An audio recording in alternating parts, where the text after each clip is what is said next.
Nah, kalau misalkan udah dibuka, nah kita cari nih tempatnya atau enggak alamat teman-teman di mana. Misalkan di sini saya contohin pengen pakai alamat Fajar, Fajar College.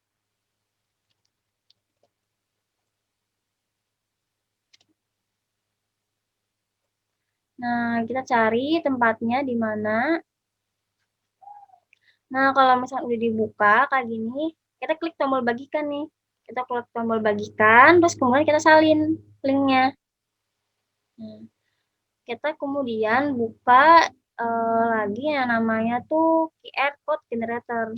Nah, QR code generatornya dibuka, teman-teman. Kemudian teman-teman bisa paste nih, paste alamat tadi, alamat maps-nya. Nah, kalau misalkan alamat maps-nya udah dibuka, udah di-copy ke sini, kita bisa pilih di sini pengen pakai modelnya yang kayak gimana, yang ada scan me-nya, atau misalkan yang nggak pakai scan me-nya, atau misalkan pengen kayak gini. Tapi di sini kalau misalkan mau pilih yang ada logonya, disuruh apa ya, sign up, suruh daftar gitu. Atau misalkan pengen pakai logo, di tengah-tengahnya ada logonya kayak gini, Global World Trust, boleh. Atau misalkan pakai logo kayak toko kitanya, bisa. Nanti tinggal teman-teman daftar aja di QR code generatornya. Nah, misalkan saya di sini contohin yang nggak pakai yang frame-nya yang gratis aja yang di sini yang frame-nya gratis. Kemudian teman-teman di sini pilih yang download. Nah, kok download, nanti di sini akan ada kayak loading gini kan. Kita tungguin aja, jangan di-close tombol close-nya ini sampai kebuka, sampai ke download file yang tadi kita pengen.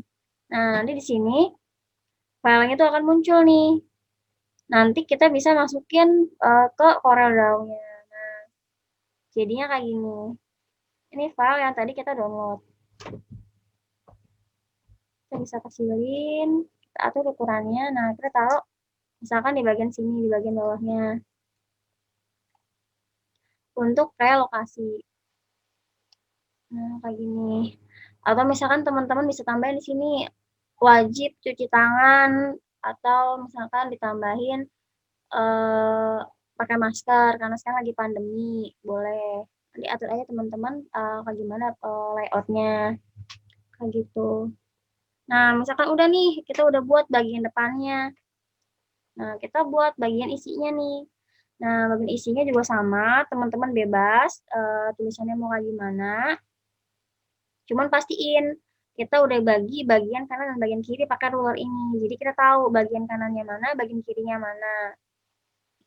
Nah, kalau misalkan udah apa yang udah dibuat, jangan lupa nih kita grup pilih semuanya, terus kita grup.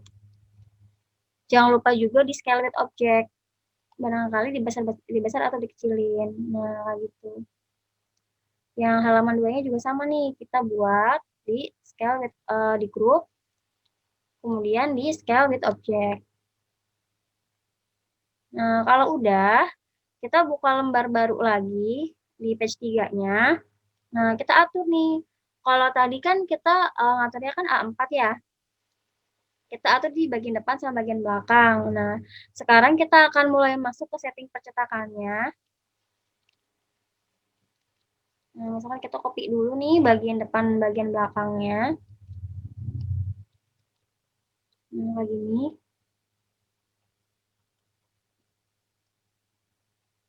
Nah, kalau misalkan udah, teman-teman, kita atur dulu nih kanvasnya. Kalau misalkan ukurannya A4 nih kecil. Kita kan kalau di percetakan kan biasanya ukurannya itu kan lebih besar ya, nggak A4 juga. Atau kalau misalkan kita ngeprintnya pakai yang printan biasa kan mungkin nggak bakal apa ya serumit ini gitu ya apa settingannya. Nah kita setting dulu misalkan kita mau ngeprintnya itu di kertas folio. Nah berarti di sini diatur ukurannya tuh 510 mm kali 400 mm. Atau enggak nanti disesuaikan juga sama kanvasnya. Misalkan di percetakannya teman-teman nanti pas magang tuh ukuran kanvasnya pas nyetaknya ukurannya apa. Nah, itu harus dikomunikasiin lagi.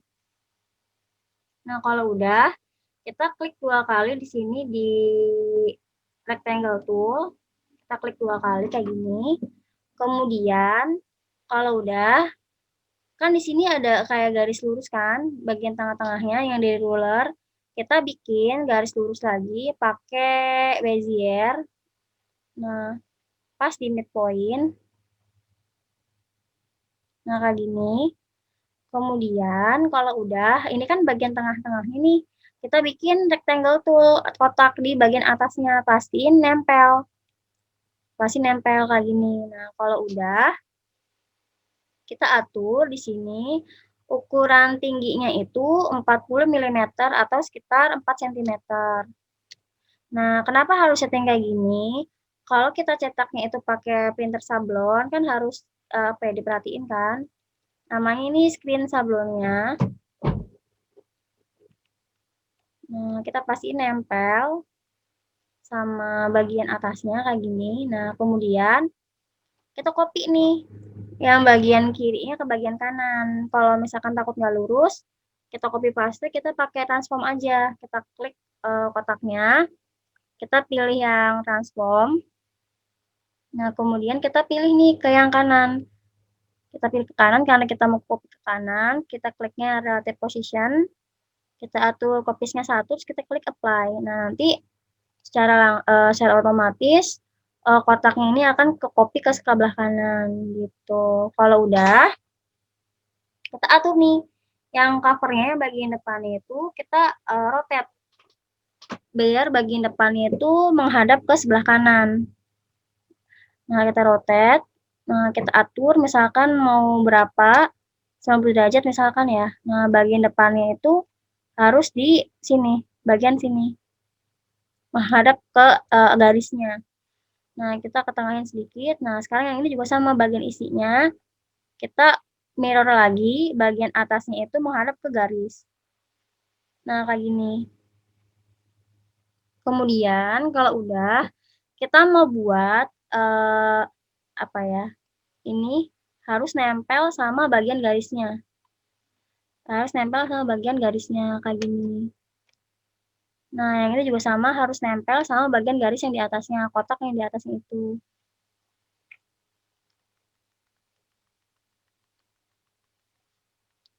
Pastiin nempel. Nah, kemudian kalau udah, sekarang kita mau buat karya ini, yang di covernya ini ada di tengah-tengah. Nah, tengah-tengah bagian sama si kotak yang di atas. Caranya, kita bisa klik gambar yang pertama, kayak gini, kita klik shift, kita klik yang kotak yang kedua, kita klik shift C.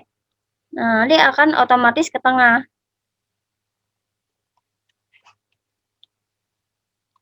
Shift C. Nah, kemudian ini juga sama, kita klik yang ini, kita klik shift, kita klik kotak yang di atas, kemudian kita klik shift C. Nanti otomatis akan ke tengah. Kayak gitu. Atau teman-teman bisa juga pakai menu yang namanya alignment. Alignment, nanti di sini klik window, docker, atau teman-teman cari aja di window yang menunya alignment and distribute. Atau ininya Ctrl Shift A. Nah, di Ctrl Shift A, nanti di sini akan muncul nih tampilan kayak gini. Nah, sambil saya mau contohin dulu teman-teman.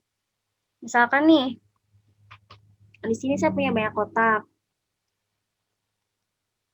Nah, kotak-kotak ini saya mau atur biar rata kiri. Jadi nggak hanya tulisan aja yang bisa kita atur kanan kirinya, left right-nya atau justify-nya. Nah, kita bisa pakai namanya alignment, menu alignment. Kita pilih dulu objek yang mau diratain. Nah, kemudian di sini kalau kita pilih yang ini alignment left, nanti jadi objeknya itu akan rata ke kiri. Kayak gini. Sebentar.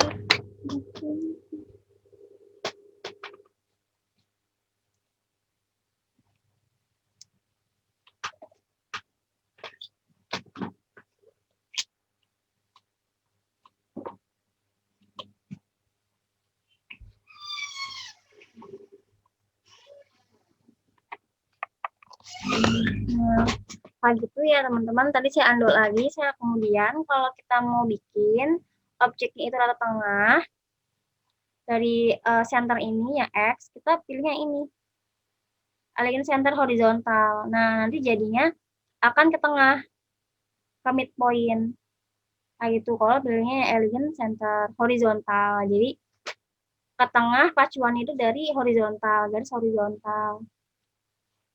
Kemudian saya undo lagi. Nah, kalau pilih yang ini, yang align right, nanti jadinya rata tengah, rata kanan. Rata ke kanan, nah kayak gini. Saya undo lagi. Nah, kalau pilih yang ini, yang align top, nanti jadi akan ke atas semua. Nah, kayak gini akan nempel ke atas semua berdasarkan garis yang di atas. Nah, kalau pilih yang ini, yang align center vertikali, karena vertikal, nah jadi nanti diratainnya tuh ke arah vertikal kayak gini. Nah, gitu teman-teman. Terus kalau udah, kita ada juga yang align bottom. Nah, kalau align bottom nanti ratanya rata bawah kayak gini. Berdasarkan sumbu vertikal kayak gini. Tuh. Di sini juga ada menu distribute, bisa teman-teman cobain sendiri nanti.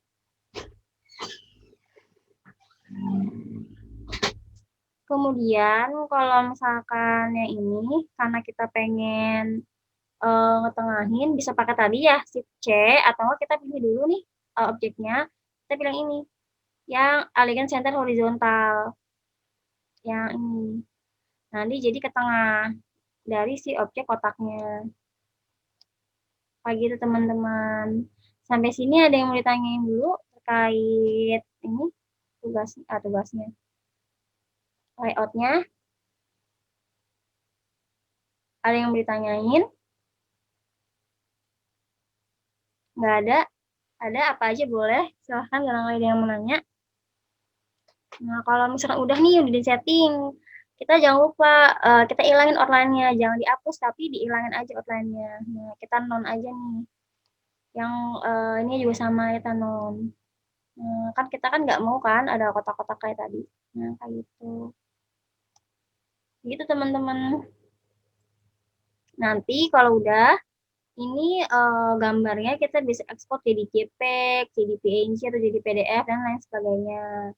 Terus tapi kalau misalkan teman-teman pengen mindahin file mentahnya yang bentuknya CDR ke komputer yang lain misalkan. Nah, itu tuh harus objek itu harus di-convert to CUV dulu. Tujuannya untuk apa? Misalkan nih, kita punya font.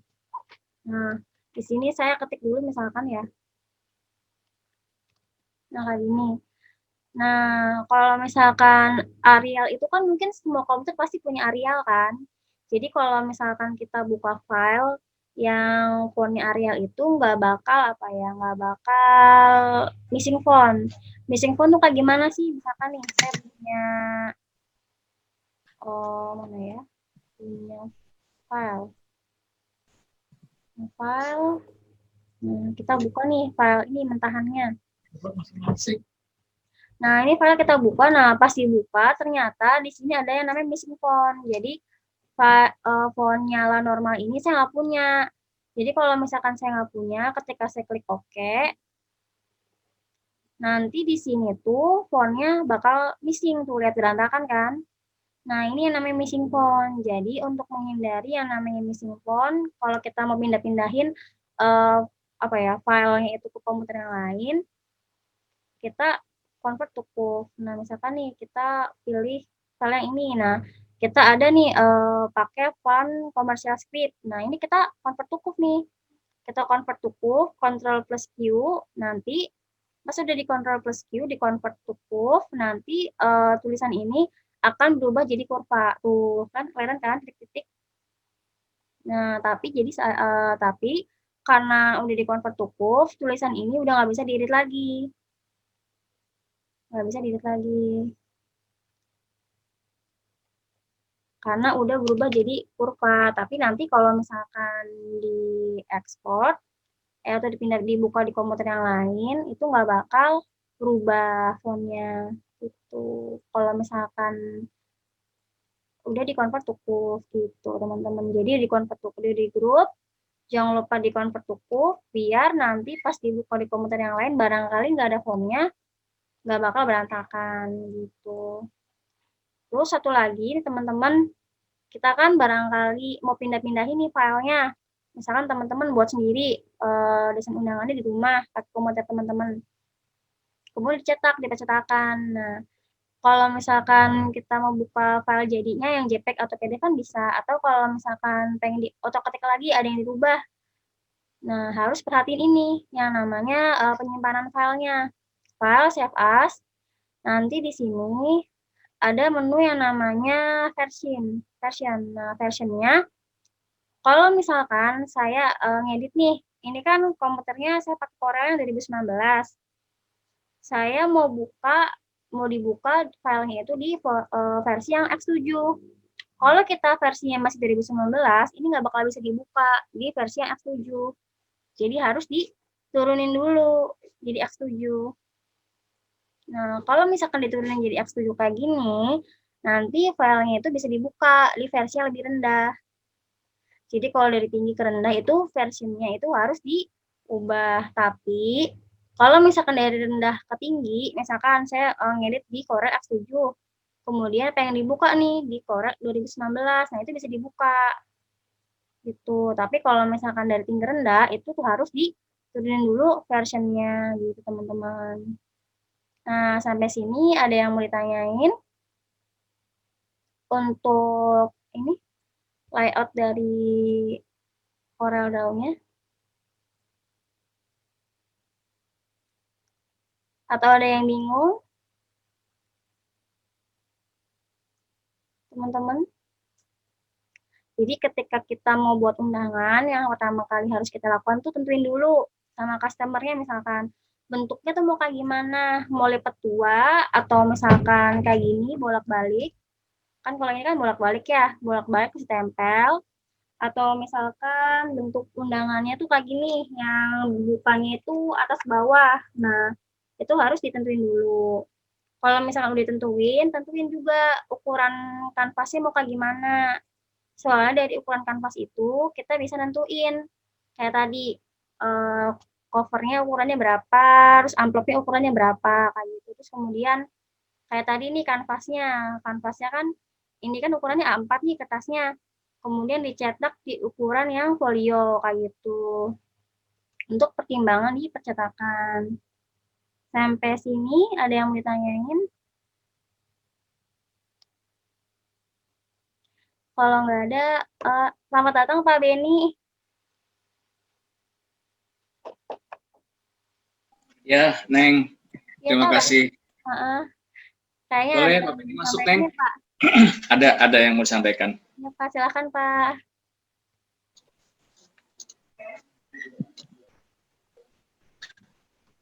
Ya. Bismillahirrahmanirrahim. Assalamualaikum warahmatullahi wabarakatuh. Waalaikumsalam warahmatullahi wabarakatuh. Selamat siang semua, salam sejahtera. Semoga semua dalam keadaan sehat walafiat. Di luar cuacanya panas sekali. Mudah-mudahan otaknya juga yang ngikutin pelatihan ini tidak panas ya, Abdul Muin ya.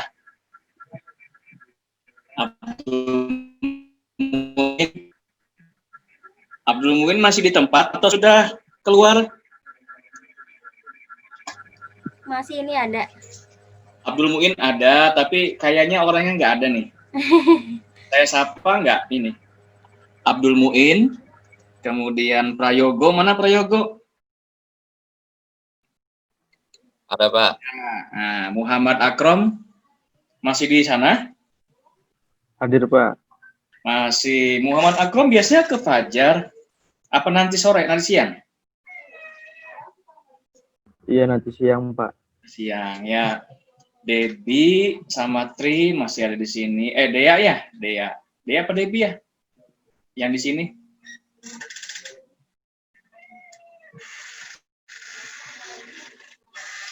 Baik, ini yang belum ada kabarnya Abdul Muin ini. Mungkin Abdul Muin sedang sholat kayaknya ya, sedang sholat zuhur ya. Baik, semoga dalam keadaan sehat di hari yang ke-12 ini. berarti tinggal 8 hari ke depan kita melakukan pelatihan secara daring dan nanti akan disambung dengan pelatihan luring. Perlu Pak Beni sampaikan bahwa beberapa daerah, beberapa wilayah, termasuk yang ada di kota Cirebon, yang sudah mendahului melaksanakan pelatihan PKK, ada yang sudah selesai. Seperti dari LKP-LKP lain, mereka sudah selesai, bahkan mereka sudah melaksanakan uji kompetensi. Sekarang berarti mereka tinggal magang. Dalam pelaksanaan uji kompetensi ini, mereka ada yang lulus 100%, artinya di atas rata-rata, di atas ketentuan 80%. Kemdikbud sendiri nanti pada saat melaksanakan uji kompetensi itu maksimal kelulusannya 80%. 80% berarti sekitar 22 orang itu harus lulus. Nah, kemudian kita sendiri LKP Fajar itu melaksanakan uji kompetensinya. Sebentar, ada telepon. Melaksanakan uji kompetensinya insya Allah tanggal 2 November. Berarti tinggal setengah bulan lagi kita melaksanakan uji kompetensi. Berat memang karena minimal 80% itu harus kompeten. Seandainya di bawah 80% maka kita tidak bisa mengadakan PKK di tahun depan. Karena syarat PKK di tahun depan adalah 80% peserta PKK tahun sekarang harus kompeten. Beda dengan tahun sebelumnya, kalau tahun sebelumnya sih berapa saja tidak masalah.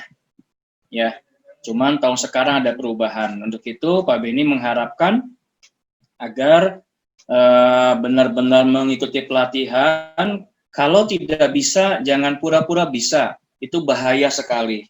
Katakan kalau saya tidak bisa dan tanyakan apa yang tidak pahamnya. Nanti kami dari lembaga akan mengadakan pertemuan, akan mengadakan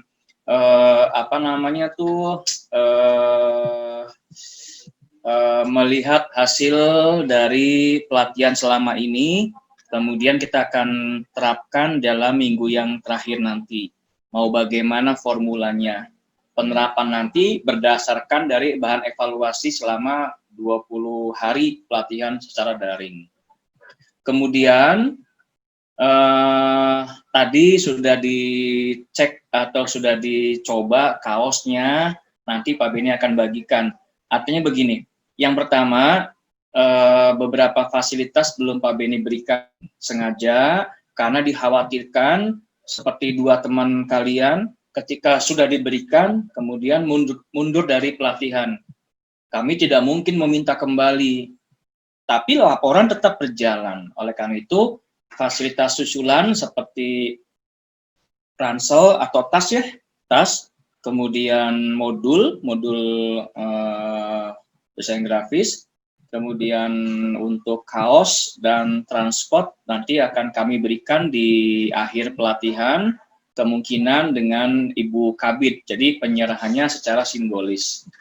Nah, untuk yang sudah pulsa tidak masalah, dan nanti insya Allah kalau tidak hari Selasa, besok atau hari Rabu, Pak Beni akan mengirimkan pulsa yang tahap kedua sebesar 100.000. Jadi mohon digunakan secara dewasa, secara bijak, pulsa yang kedua ini. Dan ini nanti yang terakhir, tidak ada lagi pulsa yang ketiga atau yang keempat. Cukup 2, karena memang jatahnya kami berikan hanya 200. Kalau untuk lembaga yang lain, nggak tahu berapa, mungkin saja lebih dari kami atau mungkin juga kurang dari kami, karena setiap lembaga bebas berhak menentukan berapa jumlah yang diberikan kepada peserta. Silakan Anda boleh cek ke lembaga-lembaga lain yang melaksanakan PKK. Namun jangan dijadikan perbedaan, jangan dijadikan sebagai bahan karena masing-masing lembaga berhak menentukan berapa besaran yang diterima oleh tiap-tiap peserta. Kemudian yang berikutnya adalah nanti Kita ada materi luring, ya, materi pertemuan secara offline, secara bergiliran. Artinya hanya 10, 10, 10. Ketika 10 pelatihan luring, maka yang 20-nya daring. Ketika yang kelompok B luring, maka yang kelompok A dan kelompok C-nya tetap daring di hari yang sama, di jam yang sama.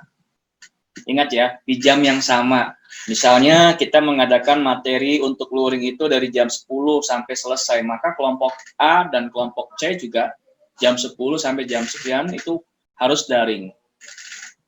Ketika kelompok yang berikutnya kelompok A luring, jam 10 mulai, maka kelompok B dan kelompok C juga wajib daring di jam yang sama. Boleh menggunakan HP. Itu saja yang Pak Beni sampaikan pada hari ini. Dan yang terakhir, mohon disampaikan agar untuk foto dokumentasi kegiatan di rumah. Memang tidak berarti bagi kalian barangkali, tapi bagi kami sangat berarti. Itu merupakan laporan dokumentasi kegiatan setiap hari. Sampai beberapa kali kami menyampaikan apa perlu Pak Beni menunjukkan aplikasinya, bahwa ini loh Pak Beni ngomong tuh nggak sembarangan, bahwa Pak Beni tuh ngomong nggak bohong, bahwa kami benar-benar melaporkan ke Kemdikbud. Jadi kalau misalkan Anda beranggapan sudahlah diabaikan saja, itu merupakan pukulan yang telak buat kami. Apa yang mesti kami laporkan? Karena tidak ada dokumentasi yang masuk, termasuk absen. Jadi jangan menyepelekan soal absen, soal dokumentasi. Absen bukan berarti tidak berangkat, boleh-boleh saja ketika memang urgen banget. Tapi yang tidak berangkat memilih opsinya izin, jangan tidak absen sama sekali. Ya, jadi itu saja Pak Beni menekankan lagi kepada absen dan kepada dokumentasi kegiatan. Satu saja difoto, kirimkan ke grup ke Google Form yang sudah disiapkan oleh Teh Susi. Dan yang difoto bukan pada saat screenshot kegiatan webinar. Ini masih ada yang motonya screenshot kegiatan webinar. Bukan itu. Kami nggak mengirimkan itu. Jadi yang bersangkutan dianggap tidak mengirimkan dokumennya. Yang difoto itu adalah ketika kita sedang menggunakan komputer atau sedang mengoperasikan komputer. Entah membuat apa saja, difoto, kirimkan. Ya. Itu memang hanya sepele bagi kalian, tapi bagi kami sangat berarti sekali. Mohon kiranya jangan dikesampingkan yang begitu. Ya, mungkin itu saja yang Pak bisa sampaikan pada hari ini. Tetap semangat. Kewajiban kita belajar sampai kapan, Pak? Sampai ajal menjemput. Jadi tidak ada batasan kita belajar. Sampai kapanpun tetap belajar. Teh Nail sendiri baru pulang itu tuh. Dari Jakarta. Dari Bekasi ya? Dari Bekasi, coba bayangkan. Teh Naili seorang instruktur yang sudah mahir saja harus belajar dan harus diuji itu tuh. Jadi kami memiliki instruktur tidak sembarangan asal masuk, asal mengajar, tidak. Mereka punya sertifikat khusus. Teh Naili baru pulang itu dari Bekasi selama 15 hari di karantina di sana, kemudian diuji mereka. Diuji bagaimana cara mengajar. Kadang ada juga yang lulus, ada juga yang tidak lulus. Tapi Teh Naili insya Allah lulus. Tinggal menunggu hasil nilainya. Pak Beni juga sama. Dites kemarin bulan Januari terakhir. Dites bagaimana cara mengajar, bagaimana cara menyampaikan materi kepada peserta didik. Teh Susi baru kemarin. Sekitar minggu kemarin. Dites juga. Maka kami memiliki pelatih instruktur yang tidak sembarangan. Oleh karena itu, mohon disikapi dengan baik, ikuti dengan baik sampai dengan tuntas. Itu saja, mohon maaf barangkali ada yang tersinggung atau kurang berkenan. Pak Beni akhiri. Wassalamualaikum warahmatullahi wabarakatuh. Waalaikumsalam warahmatullahi wabarakatuh. Sudah difoto belum, Neng? Belum, Pak. Berfoto dulu tak, Pak? Iya, foto dulu ya. Boleh. Teman-teman bisa dinyalain dulu videonya.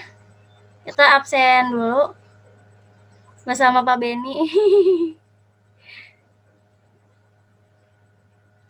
Teh Tri, Teh Debbie dinyalain dulu ya, Mas Abdul. Abdul Muin mana Abdul Muin? Teh Dea di kotaknya Teh Dea aja, oke. Mas Abdul, Abdul Muin, mana Abdul Muin? lagi sholat kayaknya apa gimana nih? Ya, ditinggal aja, Neng. Nah, aja. Prayogo, baru bangun teh Prayogo tuh.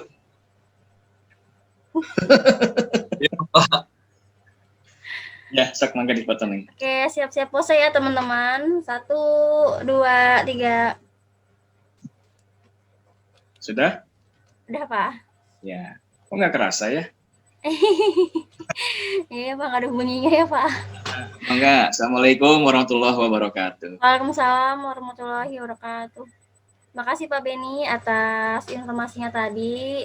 Semoga teman-teman semua nih, kita 8 hari lagi belajar daring, tambah semangat belajarnya karena tanggal 2 nih udah di depan mata, tanggalnya udah ditetapin. Mudah-mudahan teman-teman lulus semua. Oh ya, saya juga mau ingetin juga buat teman-teman yang mungkin pernah izin sakit kayak Mas Yogo ya, bisa dilihat lagi video tutorialnya biar bisa ngikutin pelajarannya. Kemudian barangkali bisa dicicil juga ya Mas tugasnya, atau nanti bisa hubungin saya langsung untuk masalah tugas. Iya, Teh. Untuk yang lain juga sama, barangkali yang pernah izin sehari 2 hari bisa dikerjain tugasnya. Mungkin nanti Mas Yogo bisa WA saya dulu sebelumnya. Saya lanjutin lagi ya untuk pembelajaran yang tadi. Jadi sampai sini, oh ya sampai sini ada yang mau ditanyain nggak untuk materinya?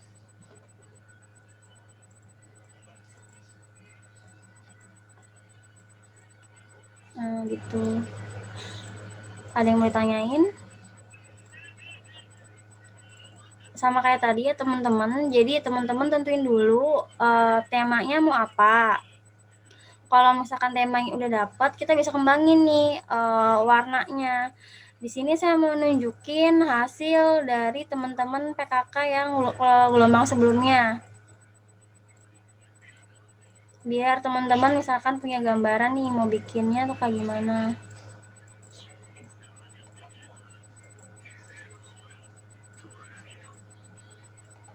Teh, mau nanya Teh. Gimana Mas? Iya Mas, boleh Mas.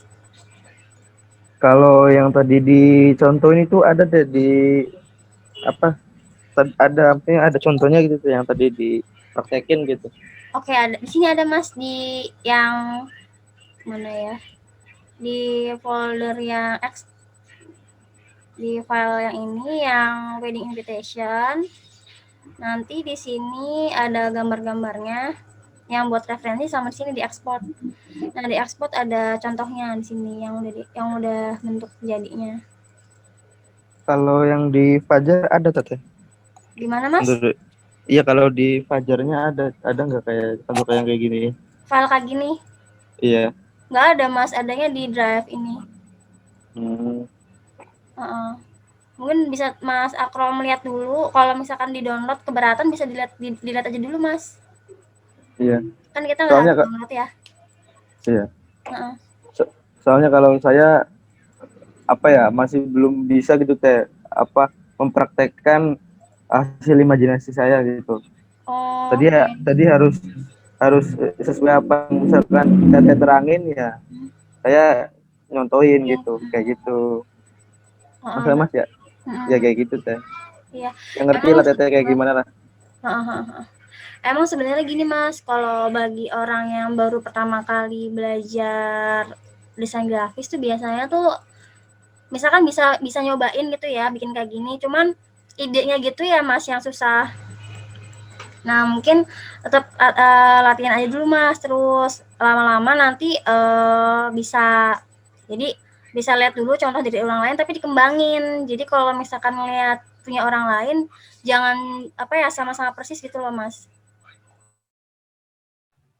Iya Teh, soalnya ya mungkin kalau saya pribadi mah kendalanya tuh di alat sih Teh, di alat. Soalnya sebenarnya kan hari Minggu kan libur ya, enak tuh biar nyantai-nyantai biar belajar, cuman ya alatnya nggak ada kan susah gitu kan. Kayak gitu aja sih sebenarnya mah. Waktu buat latihannya kurang gitu Mas ya? Iya betul. Mungkin punya temen atau saudara gitu Mas yang punya laptop Mas? Ada sih teh, ada Pak di jawaban ya? Halo? Iya, Pak. Untuk yang lain termasuk Akrom, Pak Beni kasih kesempatan, kasih kebebasan, boleh menggunakan komputer dari pagi. Saya lihat komputer sini masih ada yang kosong kalau kita buka mulai jam 9 pagi, ya. Jadi nanti Mas Akrom boleh kok dari pagi ke sini, tidak mesti nanti siang. Ya, ya Pak, siapa insya Allah Pak. boleh, boleh. Kecuali kalau hari Minggu. Hari Minggu juga kan kepengennya libur, saya kepengen kumpul sama istri sama anak, Teh Susi juga sama Teh Nail juga kepengen istirahat. Ya Mas Akrom ya. Nggih Pak, nggih. Mangga boleh kok. Yang lain juga sama, boleh di fajar dari pagi sampai sore juga boleh. Nanti waktunya tutup ya pulang, gitu ya. Mangga silakan. Iya Mas, nanti coba aja Mas Akrom dan teman-teman yang lain nih yang terbatas di komputer. Dari pagi aja di fajar latihan, nanti pas giliran apa namanya Zoom, Zoom lagi dari HP. Jadi kan bisa sambil nyoba-nyoba latihan gitu. Jadi pas ketika ada yang bingung bisa langsung ditanyain gitu Mas Akrom. Oke, ada lagi yang mau Iya, ditanyain? Nah, tadi lanjut ya. Jadi yang pertama nih saya mau nunjukin juga nih hasil dari teman-teman. Emang sebenarnya kalau latihan desain grafis harus sering latihan sih Mas biar kelihatan idenya. Kalau awal-awal memang apa ya, memang lihat desain orang lain tapi kita modifikasi gitu, jangan sama persis. Soalnya nanti kalau misalkan sama persis kan jadinya kan plagiasi ya. Walaupun mungkin masih latihan. Cuman kita belajar buat ngembangin ide. Soalnya nanti pas ketika ujian teman-teman tuh kreasi sendiri gitu, nggak semuanya niru. Di sini saya mau nunjukin hasil dari uh, siswa PKK yang sebelumnya buat teman-teman jadi inspirasi. Nah ini yang pertama beliau bikinnya itu pakai vektor di sini. Bikinnya itu pakai poligon. Nah bunga-bunga kayak gini ingat kan ya kalau misalkan di poligon itu misalkan kita buat poligon nih yang titiknya berapa aja bebas. Ketika kita langsung aktifin shape toolnya, kita bikin apa ya panah di sini kan akan ngebentuk pola nih. Nah ini kita bisa bikin macam-macam nih. Yang dibikin kayak bunga atau kayak bintang. Nah bebas bisa disesuaikan dengan kebutuhan. Tinggal diwarna-warnain aja. Nah kalau ini dibikinnya pakai bunga-bunga dari poligon. Nah kayak gini kan teman-teman udah belajar kan ya macam-macam efek kayak drop shadow, kontur dan sebagainya itu dipakai Mas buat bikin idenya. Atau kita juga bisa pakai permainan warna bisa. Nah ini juga untuk desain. Nah dia juga bikin yang kayak desain motor kayak gini gitu. Kemudian ada juga yang bentuknya kayak gini. Nah bentuknya kayak gini merak. Nah jadi temanya itu tentang merak, jadi dia bikinnya kayak gini. Warnanya juga yang nyatu itu, yang masuk. Nah terus juga yang temanya itu kayak gini motor. Jadi karena calon customer-nya itu suka motor kayak gini, jadi dibikinnya gambarnya kayak motor. Jadi teman-teman yang di folder drive ini kan teman-teman bisa jadiin referensi nih, tapi jangan diseleksi, tapi dibuat ulang. Kalau foto kayak misalkan foto gambar kayak gini boleh dipakai, tapi jangan diseleksi. Foto boleh dipakai, tapi jangan gambar kayak gini nggak boleh dipakai. Kalau misalkan jadi gimana ya, harus dibuat ulang gitu. Misalkan kita mau bikin yang kayak gini misalkan, atau enggak bunga-bunga yang kayak gini, atau kayak gini. Nah itu dibuat ulang. Kita download dulu buat jadi referensi. Nanti dibuka nih di Corel buat bahan referensi. Barangkali bingung nih bikinnya kayak gimana. Nah ini dibuat nih, bisa pakai 3-point curve, misalkan buatnya pakai 3-point curve. Nah tinggal buat aja kayak gini, nanti dirapihin. Kemudian nanti dirapiin pakai shape tool. Jadi jangan pakai gambar ya. Teman-teman boleh pakai foto, tapi kalau misalkan yang kayak gininya buat sendiri pakai vektor. Nah, kayak gini. Kayak gitu teman-teman. Nah, nanti dilanjutin. Kita atur ukuran outline-nya. Gitu. Kan nanti kan bisa taruh nih di pinggir-pinggirnya, di copy-copy. Kayak misalkan contoh yang ini nih. Undangan yang ini. Nah, di sini kan tuh ada kayak ukiran-ukirannya, bisa pakai kayak gini. Tuh. Nah, terus kemudian kalau udah punya tema kita enak kembangin ininya. Kayak ini temanya tentang motor. Terus ada lagi yang lain.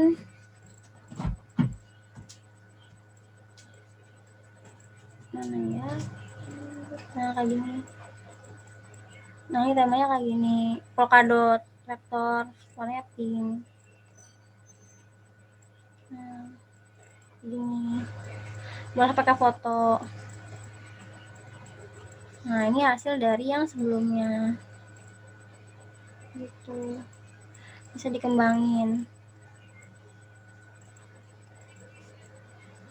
Nanti diatur layoutnya kayak yang tadi saya contohin. Kayak gitu. Sampai sini ada yang ditanyain terkait materi?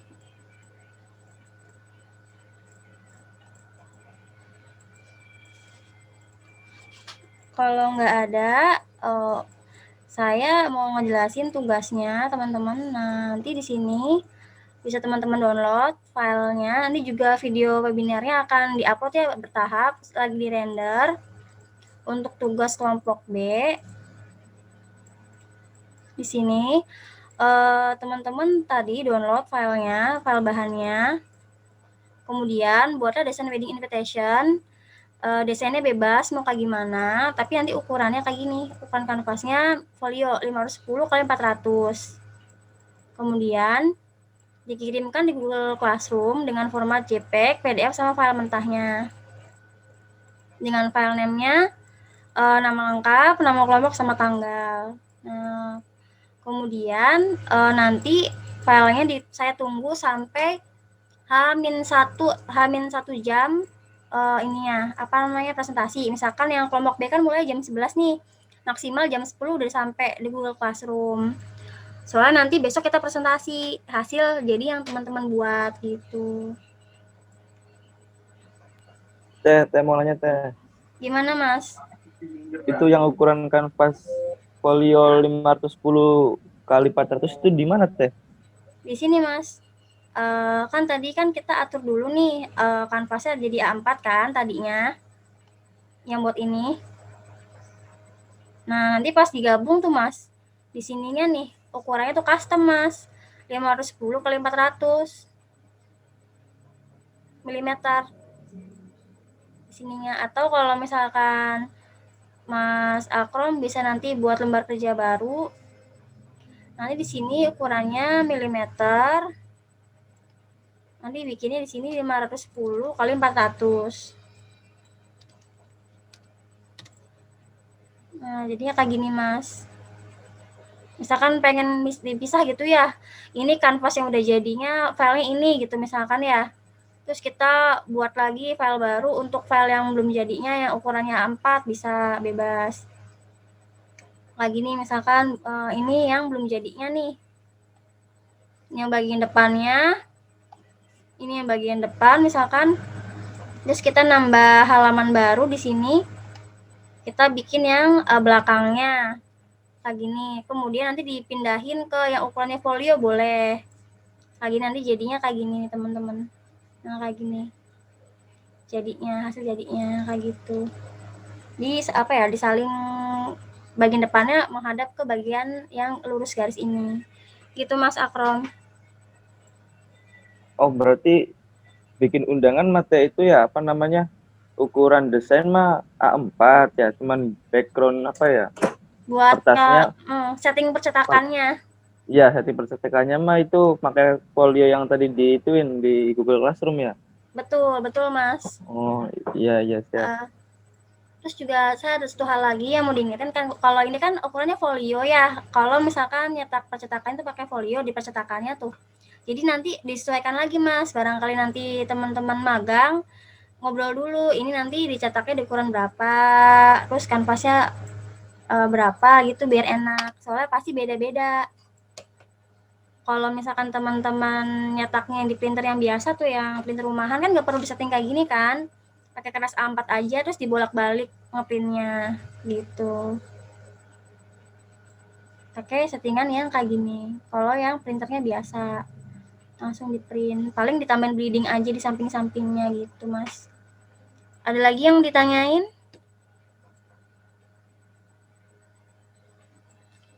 Teman-teman atau ada yang bingung? Udah cukup paham untuk tugasnya? Kalau misalkan udah cukup paham, udah nggak ada yang mau tanya lagi, cukup sekian untuk pertemuan kita hari ini. Silahkan teman-teman kerjakan. Kalau misalkan nanti ada pertanyaan bisa nanya ke Telegram ya, atau ke WhatsApp. Pak Beni mau ngecek Neng, Abdul Muin masih ada nggak Neng? Oke Mas, iya Pak. Abdul Muin masih ada nggak? Berarti nggak ada orangnya. Ya, Mas makasih Abdul? Neng ya. Iya Pak. Cukup sekian untuk pertemuan kita hari ini. Sebelum pulang, marilah kita berdoa. Semoga ilmu yang telah kita pelajari hari ini berkah dan teman-teman bisa memahaminya. Berdoa dalam hati, mulai.